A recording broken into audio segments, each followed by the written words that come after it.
What's good, everybody? It's RFG back at it today, and I'm here to go over probably the most important subject that anyone can touch on, especially at this time. All right, and I just want everybody to know and be aware of the fact that if I was just like every other YouTuber, if I was just like every other so-called leader out here, I would be continuing to touch on and to talk about the fucking clown show that's going on around the world.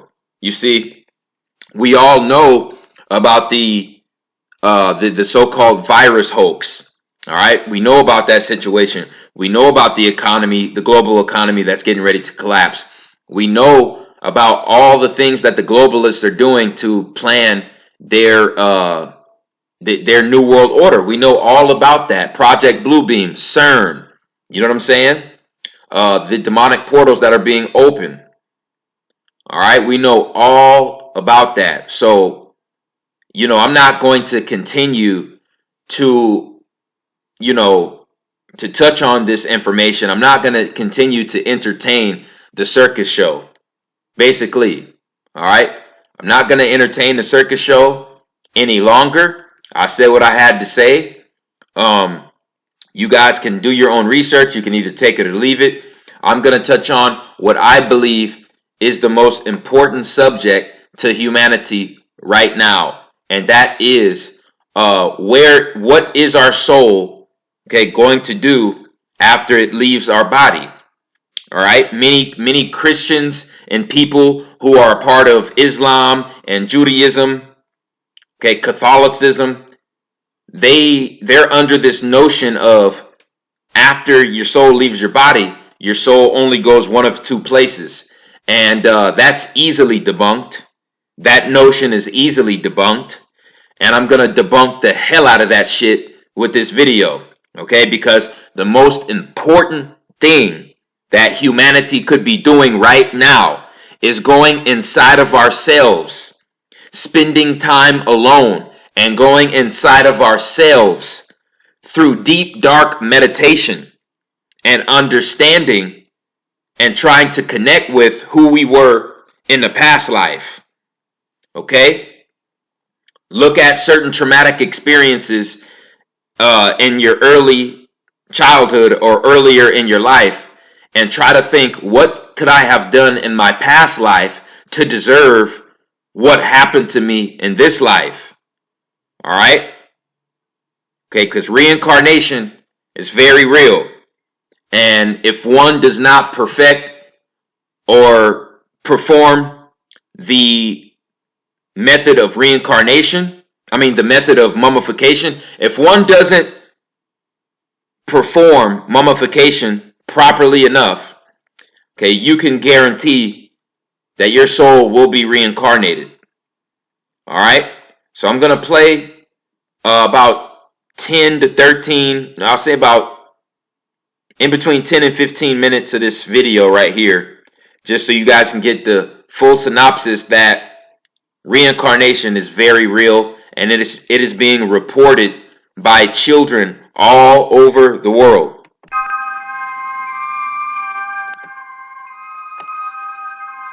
He was 2 years old.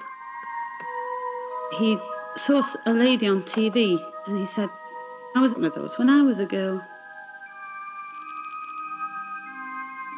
So right now they're playing a clip of a little boy who actually recalls his past life, and he was a female. He was a female in the past life. So what does that prove? That proves that the soul does not have a sex. All right, the soul, the actual identity of the soul is unisex. We don't get genders until we come into this material realm. So I said, all right. When were you a girl? He said, before I came to you. This came out over a period of time. Before he came to us, he had been a girl. And he got married, and he married a man called George, and they'd had a baby. And George didn't like the baby. So She had taken herself and the child to a bridge and jumped off it and killed herself and the child.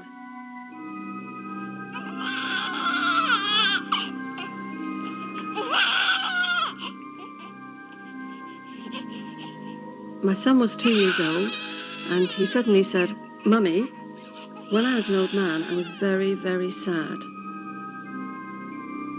And I asked him why. He said it was because his house had burnt down, and his 2 daughters had been standing at the bedroom window in their smocks, and they were burnt to death.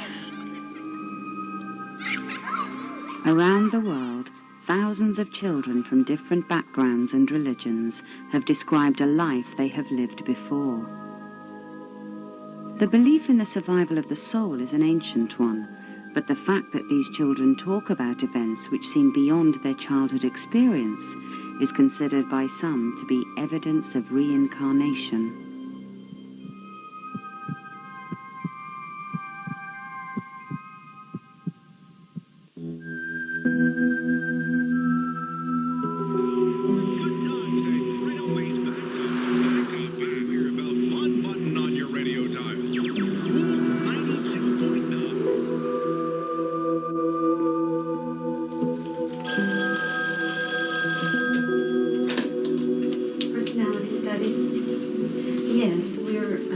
Within the Department of Psychiatric Medicine at the University of Virginia. At the Division of Personality Studies in Charlottesville, Virginia, there are 2,700 documented cases of children who talk about a previous life.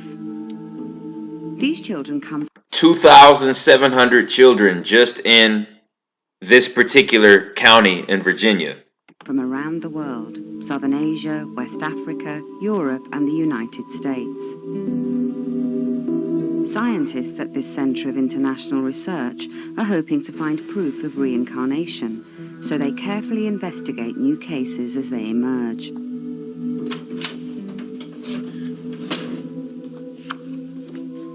My son Harley was 3 years and 3 months old when I first heard him speak of something which indicates a prior life experience. It was on Halloween, 1997. I don't have a problem believing in reincarnation, though until Harley started telling me things about his other mama, I never really thought about it in any concrete way. I would like to ask him more about it, but I don't want to do so in a way that will suggest answers to him. Any suggestions? Sincerely, Pamela Pesco-Salido.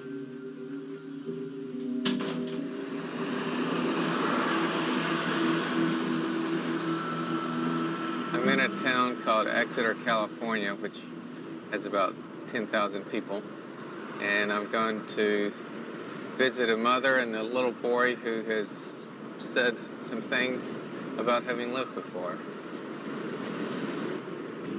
We've got over 100 American cases in the files, and they tend to break down into 2 camps. They're the same family cases where the child remembers a deceased relative, and then there are the unsolved stranger cases, like this one, where the child has made statements about a stranger that so far we've not been able to identify.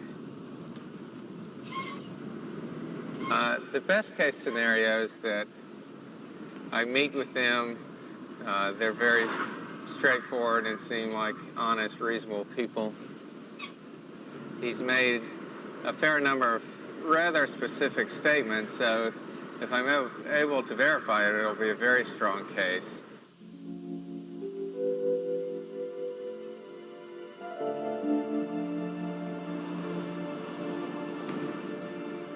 The worst case scenario, I suppose the worst, would be where I begin to suspect it's fraud. As far as we know, we only have the mother as a witness. So even if we assess her and don't think that fraud would be involved, it does increase the chance that she has simply misinterpreted some statements that the boy has made. Pam? Hi. I'm Jim Tucker. Nice to meet you. Good to meet you. And this must be Harley. Hi, Harley.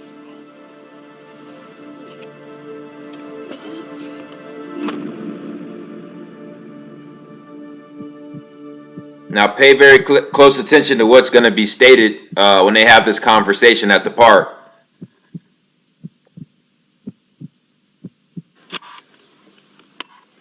This is Jim Tucker. This is an interview with Pam Pesco-Solido on May 28, 2000, and her son Harley, who is the subject. All right, so when was the first time that Harley said anything that might be related to this?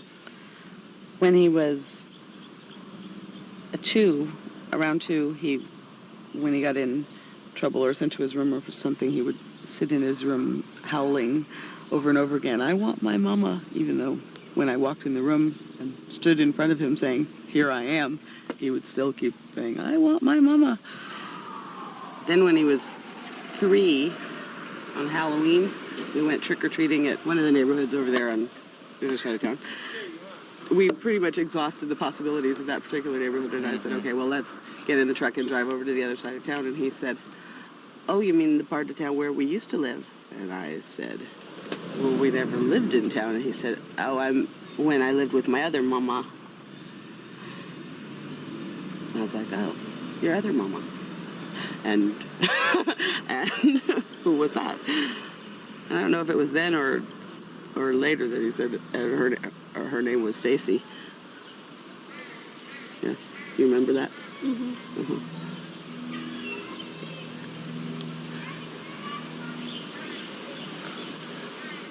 The day when he mentioned the road being paved, had you guys done anything special, or you just... I was just like on our way home from work. There are other statements that added to Pam's concern.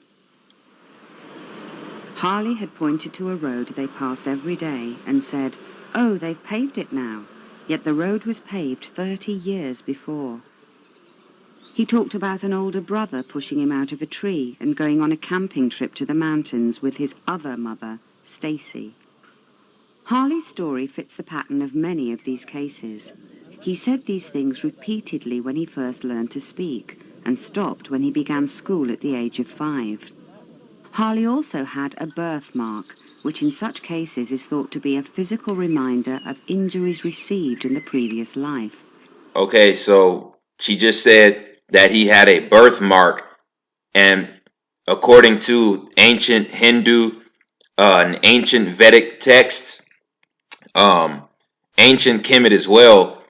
Okay, if you have a significant birthmark that's large enough, it usually signifies major trauma that was done to your body in the past life. Now, especially if the birthmark is large and dark, okay, on melanated people, that it's going to be a large, darker birthmark. All right, as opposed to those who would be considered non-melanated. He could also remember his own death. And he had also mentioned when he died? I think he said 15 or 17, or I honestly don't remember right now. But it was a teenage age. Mm-hmm. And I think in the letter you mentioned he said he had died in a car accident, didn't he? Right, in a car accident. I asked him how he died, and he said in a car accident. I mean, I believed him. I believed that he was saying something that was true to him. Mm-hmm. It's like, I believe that you believe it, you know? Mm-hmm. It did not seem that he was kidding at He the didn't time. seem like he was kidding. Because he would say it all with just very matter-of-factly. Mm-hmm. Usually when he's making up stories, he puts on this silly little voice. I'm like, damn, I don't know. But And he wasn't doing that at all, no. Don't break your neck, please. Whoa. It's possible that he was doing some make-believe and that she took it a little too seriously. Certainly a lot of kids have imaginary friends. So basically the standpoint that the doctor is coming from, or the psychiatrist is coming from, is he's trying to deny this, notion by any means, necessary. He's not he's not trying to give this situation any validity. All right. Because there's been other cases where children have said how they've died in the past life, and then the actual investigator looks up people in that location who died and the way that they died through certain, websites and through certain statistics online, and they find those people who died in that same situation. Right? There was an individual in Chicago who basically lived a life as a different race, so-called race, and he died in a fire in an apartment building. All right, and the investigator actually found that same person who died in that apartment complex in Chicago. Okay, so these situations are happening far too frequently for them to be just considered coincidence, or for us to jump to the conclusion that everybody's just making this up. That is sort of make-believe, but where they're not quite sure that it's make-believe. Here, go on my shoulders. You can pretend you're doing the motion. I didn't get the sense that Pam was particularly wrapped up in the idea of having a child who was a rebirth case. I mean, even though she agreed to a television interview, she is keeping it pretty hush-hush. I mean, she hadn't even told her mother. So I don't think she's seeking publicity or anything like that.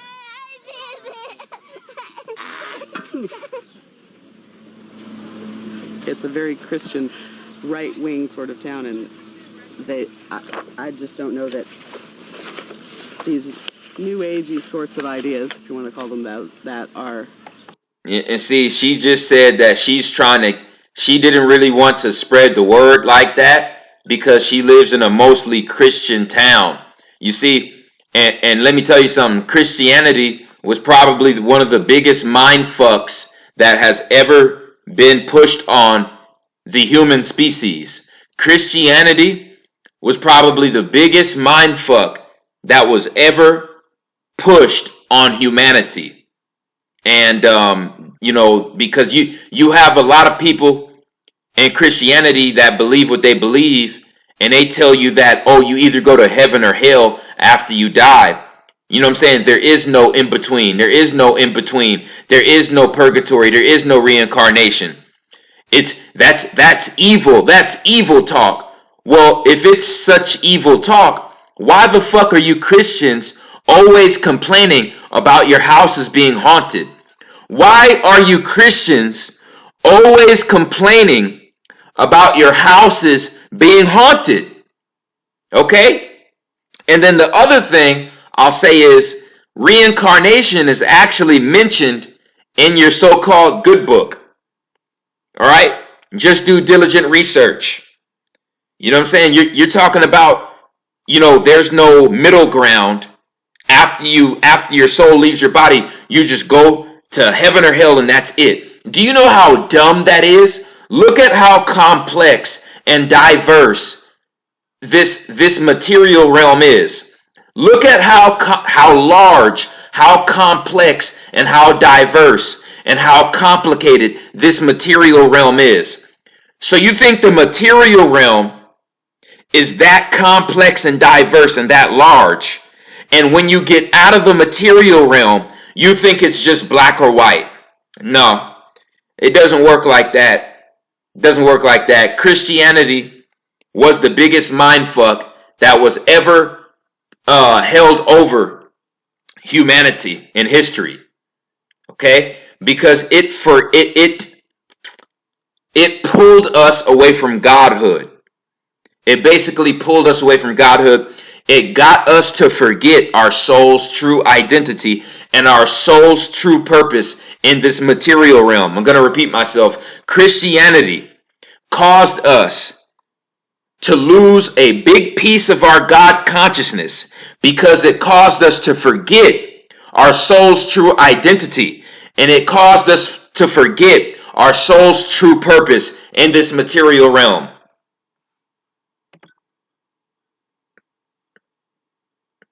Okay, so let me see if I could play this real quick.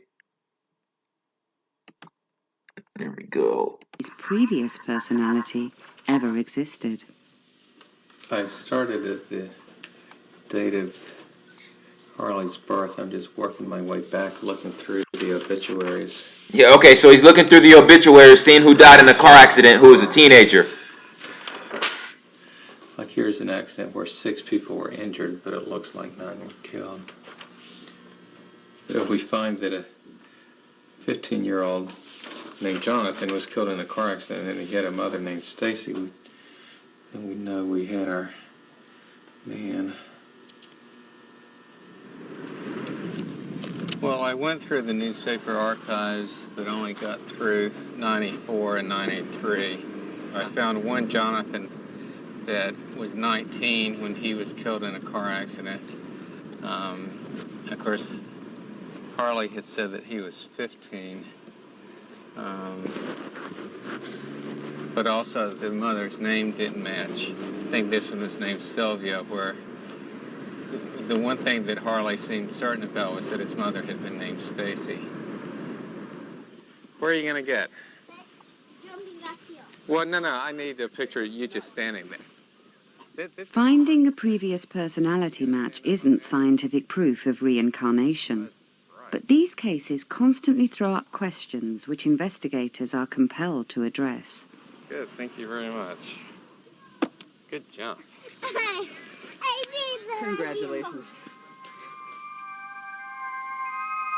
In my experience as a child psychiatrist, it seems clear that 3- and 4-year-olds do not have any meaningful understanding of death. He may say it, but not really know what he means by it. Many of these children speak of having a violent death. That implies that a sudden death or a violent death contributes to the children being able to remember. It doesn't necessarily mean that it contributes to them reincarnating, although that would be a possibility.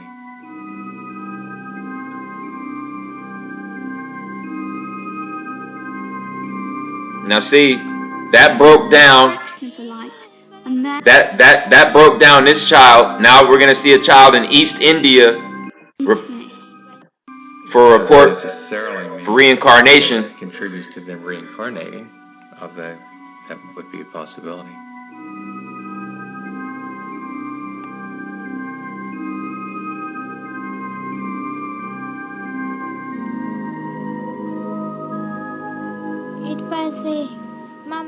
After the accident, I was watching what was being done to me. My younger sister cried a lot. There was a garland on my body when I was brought home. I've seen a photograph of my corpse, and the garland is there in the photograph. I can't remember much after that. I was in darkness and saw some light. I remember coming in the direction of the light, and then I was reborn. Okay, now I'm stopping right there. She said, I remember going into the direction of the light. After she died, she went into the direction of the light and she was reborn. So she remembers her goddamn death and her rebirth. And what did she say? She said, when she went into the light. Haven't I been saying, and other truthers been saying, after death, do not go into the light. That is a fucking reincarnation light. That is the light of the archons, keeping your vibration on the frequency of the material realm. Okay? After death, you're supposed to see a black hole. You're supposed to see a dark hole, a dark portal. You're not supposed to go into the light. All right? So I'm going to repeat that shit. Because this is where it gets deep. I can't remember much after that. I was in darkness and saw some light. I remember coming in the direction of the light, and then I was reborn. So she went into the direction of the light. She went into the direction of the light after death, and then she got reborn. She got put into another physical body.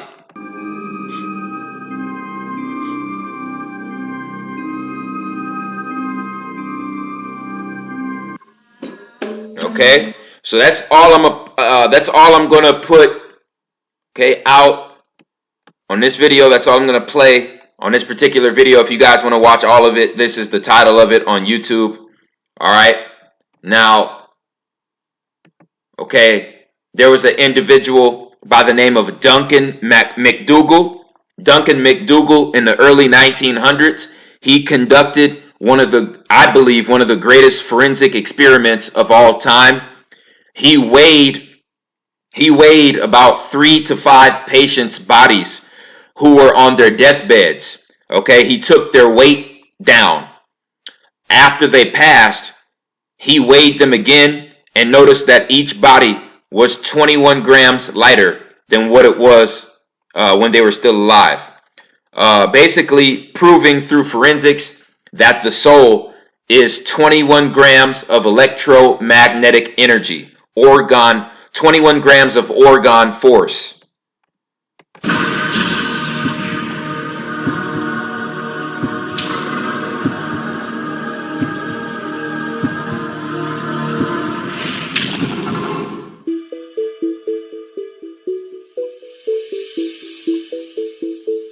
Do we have a soul? And if so, is it measurable? On April 10th, 1901, an unusual experiment was conducted in Dorchester, Massachusetts. Dr. Duncan McDougall was going to prove that the human soul had mass and was therefore measurable.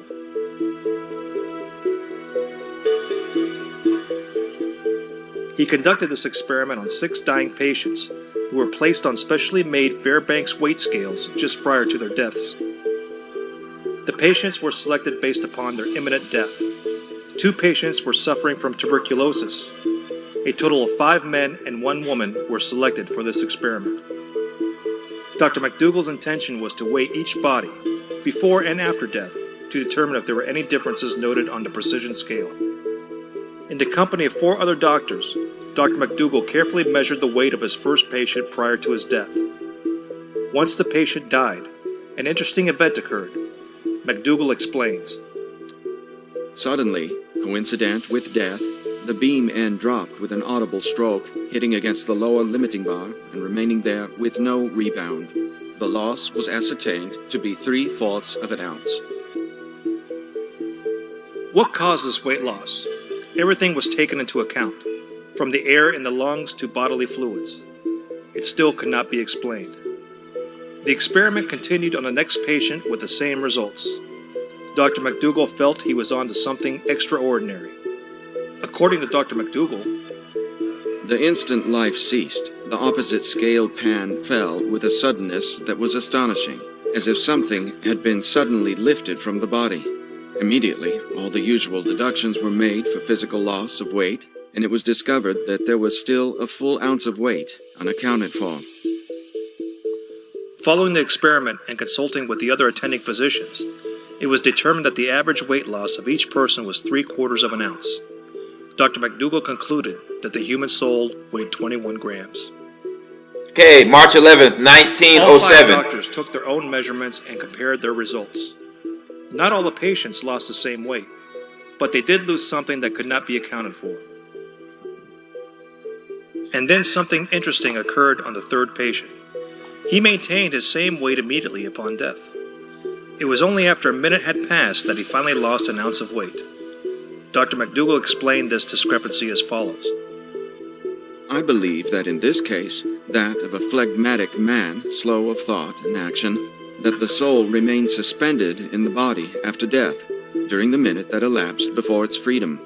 There is no other way of accounting for it, and it is what might be expected to happen in a man of the subject's temperament. Dr. McDougall conducted the same experiment on 15 dogs.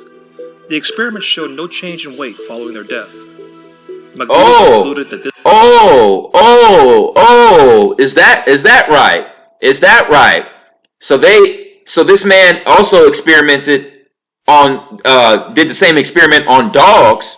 Okay, he weighed them when the dogs were getting ready to die, and then weighed the dogs again after they did die, and noticed that the dog's weight was still the fucking same. You know what that means? The dogs the canines, okay, so-called man's best friend, ain't got no goddamn soul. And what the fuck did I tell you about the origins of the canine? Go to my old channel, go to my old YouTube channel and check out my video on the true origins of the canine and what the fuck the canine really represents. Okay?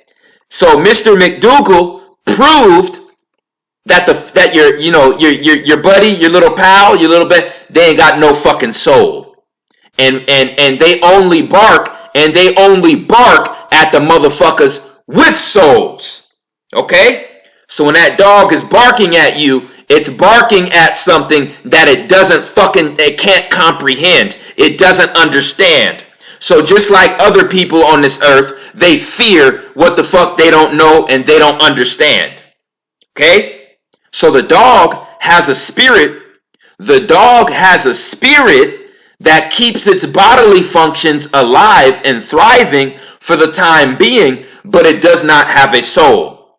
Go research the difference between the spirit and the soul. Two totally different things. The spirit is like a vessel for the soul. And certain people are walking around here with spirits and no souls. There are certain animals that have spirits and no souls. Okay? One of which being the canines. Alright? You guys better wake the fuck up. Because I told you about your hellhounds. Your fucking hellhounds. This may signify only humans have souls. H. Lav Twining, a physics teacher at Los Angeles... I'm willing to bet money if these motherfuckers perform that same experiment on cats and certain intelligent animals like elephants and shit like that. I bet you it would be proven that they would have a soul. I bet you they would be 21 grams lighter after death. Polytechnic High School attempted the same experiment on mice in 1917. His conclusion was in line with that of Dr. McDougal. There was no deviation in weight when the mice died. Dr. McDougal admitted that more research needed to be done. But following his experiments, he diverted his attention to obtaining the ability to photograph the soul as it left the human body. Unfortunately, he failed to establish any further scientific breakthroughs. Dr. Duncan McDougal passed away in 1920. No further credible experiments have been conducted to verify. Man, yeah, he just passed away. They took his ass out. Come on, man. They probably took his fucking ass out. Cause you know why? Because your Bible doesn't talk about that shit. You know what I'm saying? Your Bible don't talk about the science, the actual science behind the soul and behind reincarnation and what our souls are really doing in this material realm. It don't talk about that shit. Now the Gnostics spoke about that shit, so I'm gonna play the first 2.5 minutes of this video. Many Eastern religions and New Age traditions believe in some form of physical rebirth or reincarnation, but you don't need faith to think it happens. Over the last 60 years, researchers have documented several thousand cases in which young children recalled the events of a previous life in such detail that those experiences could be confidently matched to recently deceased individuals. Though this evidence has been largely rejected by mainstream science, it compels us to explore new theories of the human mind, and to consider the possibility that consciousness might survive bodily death. Some of the world's oldest religions hold reincarnation, or rebirth, as a fundamental tenet of their beliefs. In all the Indian religions, Hinduism, Buddhism, Sikhism, and Jainism, it is believed that people are fated for an endless cycle of rebirth, as humans, animals, or even plants, according to the tradition, unless they manage to escape. Now, the only way, now notice he said escape. The only way you escape reincarnation is mummification and your soul entering a wormhole, entering a dark portal. Your heart chakra has a dark portal, okay? 4 chambers. They say 4 chambers in the heart. All right? There's a portal. There's an electromagnetic portal that, consists of dark matter and it absorbs light. It absorbs light consciousness. So if your heart chakra, if it is light enough, and it's detached enough from this material matrix, you can go through that wormhole portal in your heart, and you can enter an entirely different universe, an entirely different dimension, folks. It's true. It's very true. Because like I said, I'm going to break this shit down like no other. So just listen very carefully, pay attention. Hinduism, it is thought that one is reincarnated into better or worse conditions according to one's karma, while other traditions hold that you can plan your next rebirth. Tibetan Buddhism holds that every Dalai Lama since the 15th century has been the same person reincarnated more than a dozen times. Before every death, he instructs his followers on where to find him in his next life. Other cultures outside of East Asia, such as the Tlingit of the Alaskan Panhandle or the Druze of Western Asia, also have a high prevalence of belief in reincarnation, with their own metaphysical assumptions. The idea of rebirth is not nearly as prevalent in the West or in any of the Abrahamic religions. And you know why that is? Yeah, you know why that is? Because, see, these are the religions. When you talk about Christianity, Islam, and Judaism, you're talking about the worship of the demiurge. You're talking about the worship of the goddamn deity that's responsible for keeping us in a reincarnation cycle. You're talking about the deity that's responsible for keeping us in the reincarnation cycle in this material realm. So, of course, this deity isn't even going to tell you your soul's true identity, and isn't even going to tell you that you can achieve spiritual godhood. Of course you're not going to hear about it in the three main world religions. Okay? Because they're worshiping the fucking demiurge.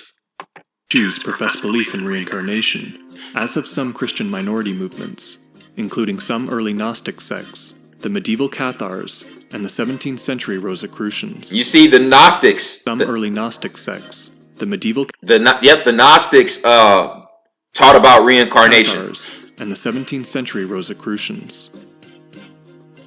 But most Abrahamic religions hold that following death, the soul passes permanently to the afterlife, an idea that's essential to the doctrines of salvation and the judgment. See this where you get the Christianity and the Judaism and the Islam, like all that bullshit, the worship of the planet Saturn, the moon, and Venus. See, that's all tied to the whole reincarnation cycle, staying stuck in the fucking material realm. So they tell their followers, it's either heaven or hell. You know what that is? You know why that is? That's to induce people with fear. Because if you induce them with fear after death, before death, that weakens the aura. You see, that dims the light. That dims your light. So they tell you to go into the light after death, and that is nothing but a fucking reincarnation light. Okay? Just like the little Indian girl, just like the little East Indian girl said. After she died, she went into the light and got fucking reborn back into the goddamn material realm. That's what your main fucking religions want. That's what they want. That's what Father Time and Yaldabaoth, that's what they want. They want you to stay stuck in a fucking material realm. Now, there are also videos on YouTube where these fucking scholars are saying that they think that the brain, they think that the soul is in the brain. They believe that the soul is in the brain. But it's funny, they're giving the credit of knowledge of reincarnation. They're trying to give that credit to the Greeks, and that's bullshit, because the Greeks learned everything that they learned from the fucking Egyptians. You see what I'm saying? And then they're going back and saying, "Oh, we believe that the soul is in the brain." You see, these later people on the earth, they don't fully understand alchemy. They don't understand the actual metaphysical makeup of our carbon bodies and of the soul. They don't understand. All right? The soul actually resides in the heart. Okay? The soul resides in the heart. The brain is nothing but an organ that fools the soul into thinking that the physical body is real. I'm going to repeat myself. The heart chakra is actually your soul's identity, and it is actually your willpower, your life force, and your actual personality. It's actually your heart. The brain is the motherfucking organ that fools the soul into believing that it has a physical body. Okay? And I'm going to repeat that one more time for the people who are hard of hearing. The heart is the true life force and the true willpower and the true personality of the soul. Okay? I did a lecture on my old channel 2 years ago on the Child's Play movie. Okay? And I broke down how heart transfer was soul transfer. Okay? It wasn't brain transfer, it was heart transfer. Okay? So the ancient Egyptians knew that the true identity of the soul was in the heart. That's why in Child's Play, to actually kill Charles Lee Ray off for good, they had to kill his heart. All right? The brain is a fucking organ that fools the soul into believing that the physical realm is real. All right? This is why mummification was practiced. This is why mummification conducted of the brain being pulled out of the skull, all right, by a chisel-like mechanism. And they turned the brain into mush and they took it out through the nose. Now, the pineal gland is only a mechanism for interdimensional communication. So basically, the pineal gland is just an interdimensional telephone. It's what we use when we're in the third dimension to communicate with other spiritual beings in other dimensions. All right? So our pineal gland is only a source to speak to deities in different dimensions. It's only an interdimensional telephone.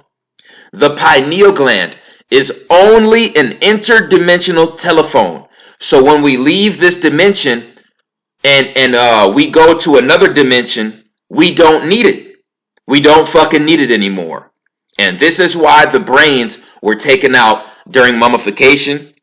The brain only fucking keeps us believing that this material realm is real. The real identity of the soul is the heart. Now see, I believe the spirit may lie in the brain, but the soul resides in the heart. You see, this is why the heart, the symbol for the heart chakra, it's the triangle going up and the triangle going down, and they're combined with each other. Now what this is if you look up the symbol in alchemy for spirit and mental, for mental and spiritual existence, it's the triangle going up. The triangle going down represents the emotional and physical existence. Okay? So, you know, we had to fall down. We had to fall down into this material realm. But our mental and spiritual existence still keeps us connected to the higher spiritual realms. All right? When you talk about things about physicality and emotions, that's all mundane, materialistic feelings that are tied to this material matrix. Okay? So the triangles pointed up, the mental and the spiritual aspects of our existence, which are represented by fire and air. You see, look up the alchemy symbols for fire and air. It's two triangles going up. Look up the alchemy symbols for water and for earth. It's the triangles pointed down. Okay, that represents our emotional and physical existence in the matrix. The fire, the triangle pointed up, represents the mental and spiritual existence on this earthly realm. All right, so these are basically portals. These are basically vortexes. All right, so the heart chakra binded a vortex going down and a vortex going up. When as soon as we were born, our heart chakra binded two vortexes, one going up, one going down. All right during our birth. Okay, and that is the true identity of our soul, of our soul's essence. So if we were more tapped into our higher self, lighter, lighter feelings, lighter emotions, detachment from the earthly realm, our heart chakra would be able to activate this wormhole, and our heart chakra would be light enough to move past that stargate in our heart. All right, and it had nothing to do with the brain. This is why the brain was disposed of during mummification. All right, so mummification didn't guarantee that you were going to defeat reincarnation, and it didn't guarantee that you weren't going to be stuck in purgatory. You see, it didn't guarantee that. It basically guaranteed that you were going to get an opportunity to ascend past the stargate as long as your heart chakra was vibrating on a high enough frequency. Okay? If your heart chakra was vibrating at a high enough frequency, you were able to get through the stargate. All right? And you would be no longer attached to this body that you were in, because that's why they took the fucking brain out. Because as long as the brain is in the body, okay, a piece of that spirit is going to remain in the body. Remember, the spirit is in the brain, the soul is in the heart. The spirit and the soul are two totally different things. The spirit is just a vessel. It's a carrier of the soul. The spirit is just a vessel. It's just the carrier of the soul. All right? Okay, I'm trying to tell you guys this information is profound, and reincarnation needs to be conducted on a mass scale once again. Okay? On a mass scale once again, because these fucking world religions, they have given the demiurge so much power. And god damn it, like I said, my soul came back on this earth to set things back into balance again. All right, to take that power away from these religions that are controlled by the fucking demiurge. Okay, they want us reincarnated over and over again. They want us to forget our soul's identity. They want us to forget our past lives. You see, they don't want us to conduct shit like this. You know what I'm saying? Mummification. They don't want us to have light hearts. See, they don't want us to be in tune with the cosmic current, the current of the orgone energy and the dark matter of the cosmos. They don't want that. They want us to worship Zeus, aka Serapis. They want us to worship Kronos, aka Father Time, aka Set. All right. They want us to worship Ammon, because the deity Jesus is really the Kemetic god Ammon. Ammon became Zeus, and Zeus became Jesus. So when you worship that Bible, you're giving your energy to Set and Ammon. That's why you say amen after your prayers. You say amen because you're giving your energy to Ammon. Ammon was the jealous god that took over Kemet, okay, and tried to conform the people to indulge in monotheism. All right. Just like Set, just like that traitor Egyptian Akhenaten, aka Moses. You see the fuckery? You see the fucking bullshit? All right. This is why I came back here. And I myself believe that I was reincarnated, most definitely. I actually made a video on my older channel stating that I believed that it was a possibility I could have been Mussolini reincarnated. That's a possibility, but it's not a guarantee. Okay? This is what I do guarantee though, through my research. When you die, all right, especially through a traumatic death, when you have a traumatic death, okay, that leaves in a form of electromagnetic energy that flows through your soul. Okay, it affects your soul, and this is what causes for you to have that birthmark when your soul enters the other body. So basically, if you die through a traumatic experience, that's going to affect your soul in such a way that your soul is going to carry that same electromagnetic energy of that trauma over into your new body. So your new body in the new life is going to carry that same trauma, that same memory, basically memory of that trauma. And the memory of that electromagnetic trauma, okay, the memory from that trauma is a birthmark, would be considered a birthmark. Now, birthmarks would be considered certain injuries that we suffered in the past life. All right? Now, I'm just going to make this clear as possible, straight to the point. I have a birthmark right here, okay, that is this shape. It is like an oval shape, just like this, but it's not on the right side of my stomach. It's on the left side of my stomach, and it is completely dark. It is this color. It is completely dark. Okay? So I have a birthmark on the left side of my stomach. It's this dark, and it is on the left side of my stomach, and it is oval shaped. Now, that tells me that it wasn't done by a gunshot, because a gunshot, you know, a bullet wound would be circular. A bullet wound would be circular. You see?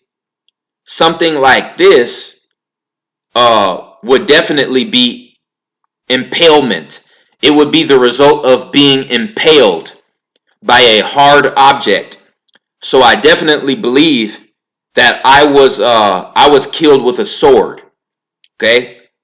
This coming out of my own mouth. I believe that I was put to death by way of sword in the past life. Probably rebelling against the Catholic order, the order of the Vatican. Okay? And I was probably captured and put to death. Or, shit, you know, I may have been an individual who put myself to death rather than to be captured. You know, certain cultures, that's how they conducted their way of life. All right, so when you look at this guy right here, okay, look at that. His birthmark goes across his fucking throat, which shows that his throat was probably slashed in the past life. You know what I'm saying? That's crazy, but that's true. This is the nature of our true reality. Okay? Not religion. Not religion. It's the science of spirituality. Okay? So like I said, I have a birthmark of my own that is, you know, rather medium to large sized, and it is dark. It is way darker than this, and it is on the left side of my stomach, and it is this exact shape right here. So I actually believe that somehow, some way, I was either a casualty of war, or I was killed by execution or assassination, by a lethal impalement of a sword. All right. So, I'm going to be taking trips to Haiti and to, certain countries in northwestern Africa. And I'm going to be mingling with the Dogon tribe and, seeing what they know about the mummification process and as far as soul identification and the journey of the soul. All right. Because this is the deepest shit that we could be looking into right now. And all the bullshit that's going on in the world right now, it's to distract us from this.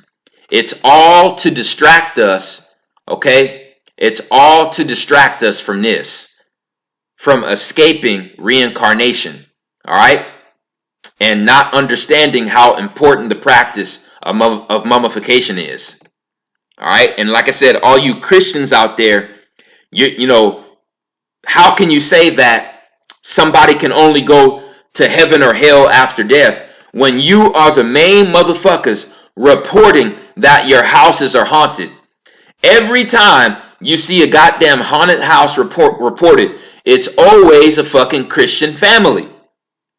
Okay? And why is the house haunted? The house is haunted because the soul is stuck in the material realm. The electromagnetic energy of the soul is stuck in the material realm. Okay? That's why the soul can be captured on certain cameras, because the light photon, the soul is still in the light photon spectrum. Okay? It's called photography. It's called photography. So the camera is only going to pick up the souls that are still in the photon spectrum. You see, photography. All right? You Christians got to wake up. Got to wake up. All right? Now, we're going to get really deep. This is according to the Haitians in Haiti. According to voodoo. According to voodoo, the soul consists of two aspects. All right? The gross bone ange, okay, the big good angel, the gross bone ange, and the gross bone ange and the T-bone ange. All right, the gross bone ange and the T-bone ange. Those are the two aspects of the human soul. Now, like I said, there's certain humans who only have the gross bone ange. Now, for those individuals, I don't think there's any hope for them. But what I will say is, close to 90% of the earth, they both have a gross bone ange and a T-bone ange. Now, the T-bone ange is the most important. All right, this is the source of personality, the character, and willpower. Okay? The character and willpower. All right? The personality, the character, and willpower. So that is the consciousness. This is the actual consciousness of the soul. All right? The willpower, the heart. The willpower, the heart. Okay? Go research the model for Leo.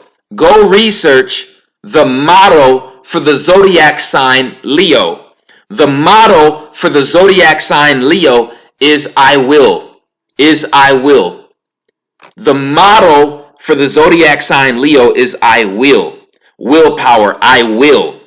Go look up the fifth house. Go look up the fifth house in astrology. The fifth house rules the heart chakra. It rules the heart. And the fifth house motto is I will, or I create. It's either I create or I will. Okay, the Leo motto is I will. And what organ is ruled by Leo? The heart. I will, willpower. You see, this is the heart chakra. The personality, the character, and the willpower. The fucking life force, the consciousness. The life force, the willpower, and the consciousness of the soul. That's the the T-bone ange. Now, the gross bone ange is a part of the soul that is essentially responsible for basic biological functions, such as flow of blood through the body and breathing. So this right here is the brain. This is the part of the soul that is the spirit that rules over the brain, and this is the organ energy that keeps the soul functioning on this material realm. This is the soul, all right? This is the part of the soul, which is the spirit, okay, that keeps our physical body functioning in this material realm, in this material matrix. This is the part of the soul that keeps us connected to the material matrix, all right? Keeps the biological functions going, the flow of blood through the body and breathing, all right? That is all controlled by the brain, okay? And the brain is only the organ that keeps the soul fooled into believing that we're actually existing in this material realm. So when the brain is gone, okay, we still have our personality, we still have our character and our willpower. You see, that is what's most important. You see, so when we go into the new body, when we go into a new body after reincarnation, we still have that same fucking personality, that same character, and that same willpower. That is the goddamn reincarnation of the fucking heart chakra. Okay? So right here, this is the most important aspect of the soul. It's the T-bone ange. Okay? We got to give it to our Haitian ancestors that practice voodoo. All right? The ancestors of the Yoruba in Western Africa. Okay? The so-called Washita, the Atlanteans of North and South America, they all knew about this. They all knew about this. All right? Also, the Moors who traveled to East India, those were the ones who gave the East Indians Hinduism. Okay? And they talk about the same information right here. And I don't think nobody talks about it as accurately as the ancestors that conduct voodoo. All right? So with all that being said, that's all I had to say on this topic. I appreciate everyone who supports RFG and Atlantean movement. Please like, share, and subscribe. It's the Chosen One, man. I'm out.